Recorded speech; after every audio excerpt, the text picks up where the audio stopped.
Good morning, comrade subscribers. So I removed the barrel battery last night, the Vata barrel battery, off the Persist multifunction card and gave it a good scrub, and it came up pretty good. There was some bits where I just couldn't get in there to get rid of the corrosion, but pretty much see all the corrosion's gone.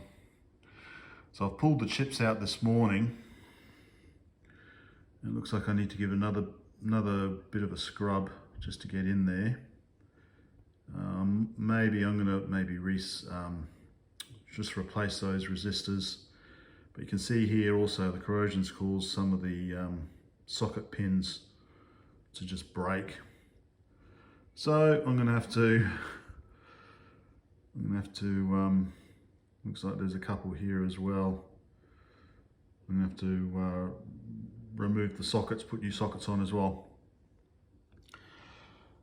Getting there. All right, so pulled the floppy and the hard drive out, and everything looks okay. Like I said yesterday when I had a quick look yesterday, everything looks okay, but obviously I'll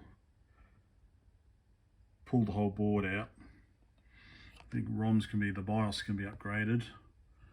And you can actually download a diagnostic ROM, which goes I think in U18, so I might do that as well.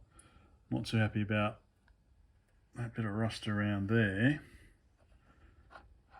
and obviously we've got that bit of corrosion in there as well that needs to be sorted out. Maybe that's shorting something, I don't know. So yeah, so I'll pull the board out.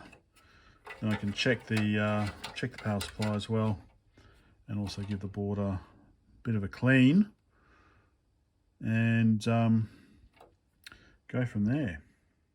How's that? So bottom case is now totally stripped as well.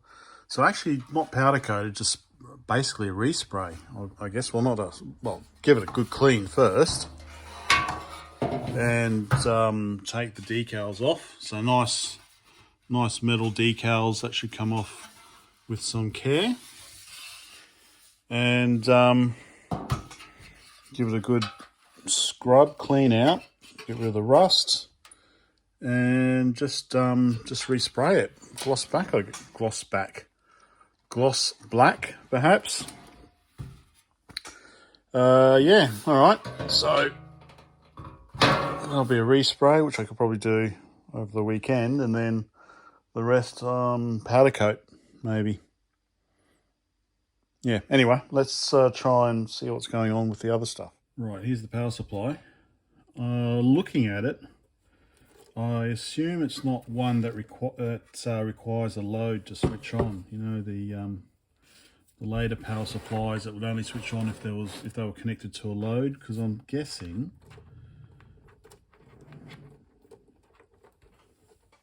that red is plus 5 volts, black is ground, yellow is plus 12, and minus 12, was that it? Minus 12 is required as well. So there is no sense line as far as I can tell, so I should just be able to power it on as it is and check the voltages. Let's see. Maybe it does. So yeah, maybe it does require a load. There we go. All right, let's attach a load. Right, load is attached, so I've given the board a clean. I don't have the 8088 or the BIOS ROMs installed at the moment, so I'm going to replace them. Upgrade them, but I'm going to put a diagnostic ROM in there first. But I just want to see if it powers on now. Surprise, surprise.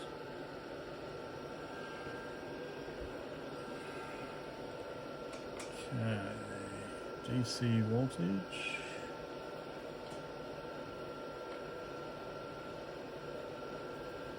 Alright, so black I assume is ground,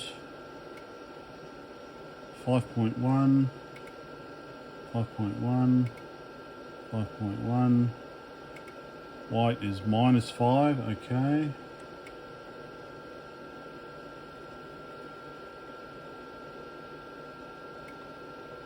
-12, +12, +5. All right, all the voltages look good.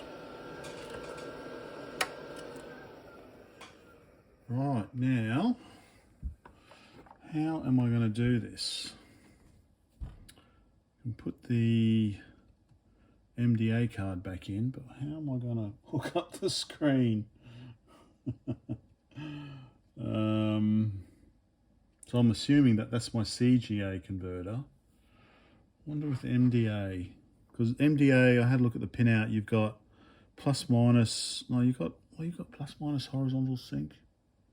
All right, let me figure this out. All right, I need to burn the ROMs first and put that back in.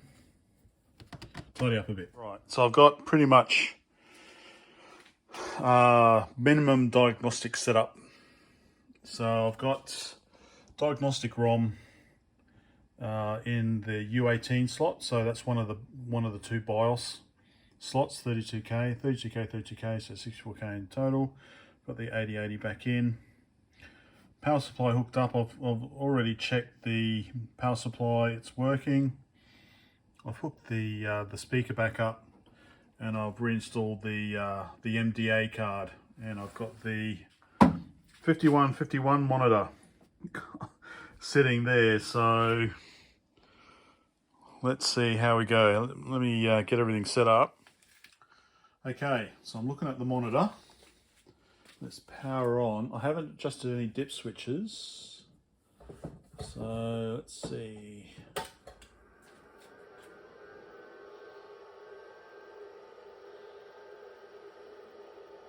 Oh, we've got output. Cool. Oh, that's the speaker going.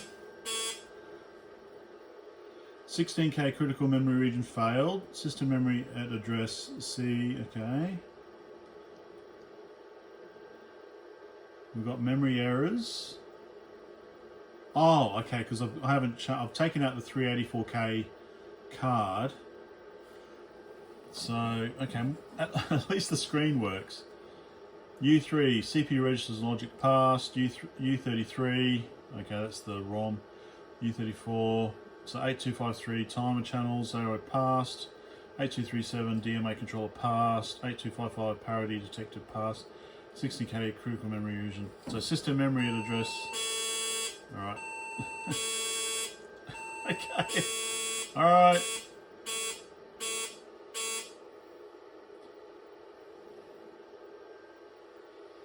Okay, system memory to, okay, so we've got we've got memory failure, but again, maybe I might need to adjust the dip switches.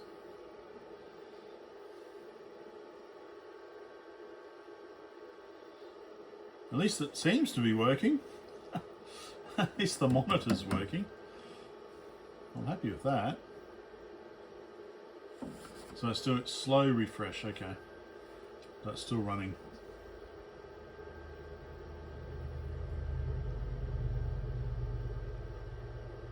So we're still getting these memory error address because I need to double check the dip switches.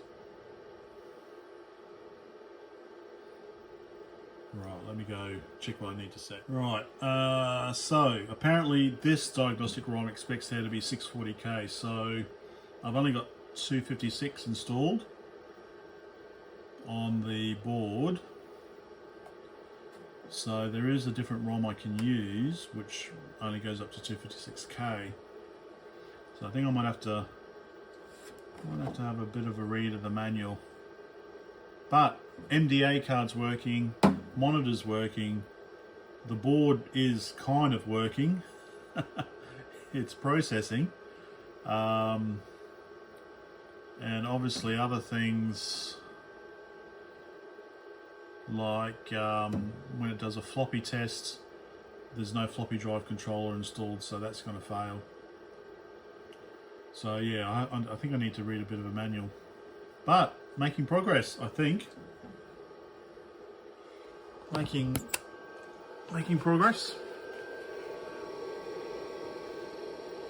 Getting there. Okay. So it's a bit late now, so okay.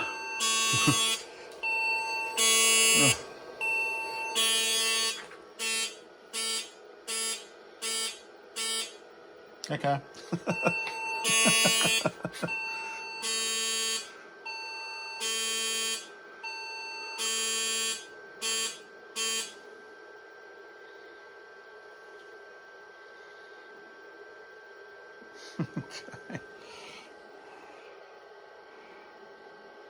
Yes, alright. So I assume it's just going to keep looping. Alright, there we go.